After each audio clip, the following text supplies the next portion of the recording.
21 Juni 2021 bertempat di Aula Pemda Kabupaten Lebong, Kepala Pemerintah Daerah melaksanakan kegiatan pelantikan dan sumpah jabatan anggota BPD masa jabatan 2021-2027. Turut hadir dalam kegiatan ini Bupati dan Wakil Bupati Lebong, perwakilan Polres Lebong, perwakilan Kejari Lebong, Kepala Dinas PMDSOS, Kepala Dinas terkait, Camat Pinang Belapis, Camat Lebong Sakti, Camat Uram Jaya, Camat Bingin Kuning, serta para BPD masa jabatan 2021 sampai 2027. Berdasarkan keputusan Bupati Lebong nomor 161 tahun 2021 tanggal 21 April 2021, nomor 187 tahun 2021 tanggal 17 Mei 2021, nomor 207 tahun 2021 tanggal 9 Juni 2021, Desa Sungai Lisai Kecamatan Pinang Belapis, Kota Agung Kecamatan Uram Jaya, serta seluruh desa Kecamatan Lebong Sakti resmi dilantik. Setelah resmi pelantikan dan sumpah jabatan BPD periode 2021 sampai 2027, dalam kesempatan ini Bupati Lebong berharap agar bisa menjalankan tugas dengan sebaik mungkin.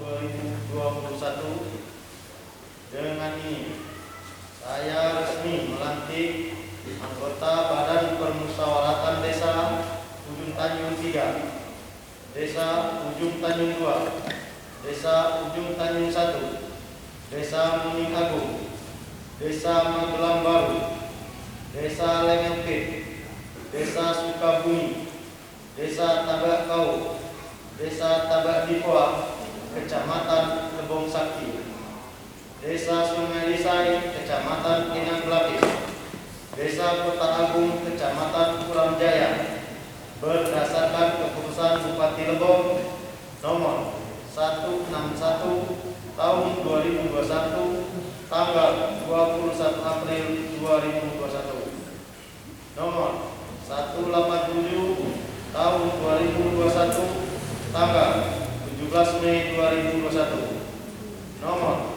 207 tahun 2021 tanggal 9 Juni 2021. Saya percaya bahwa saudara akan melaksanakan tugas dengan sebaik-baiknya sesuai dengan tanggung jawab yang dibebankan pada saudara. Yang telah dilantik dan diambil sumpah dapat menjalankan fungsi dengan sebaik-baiknya.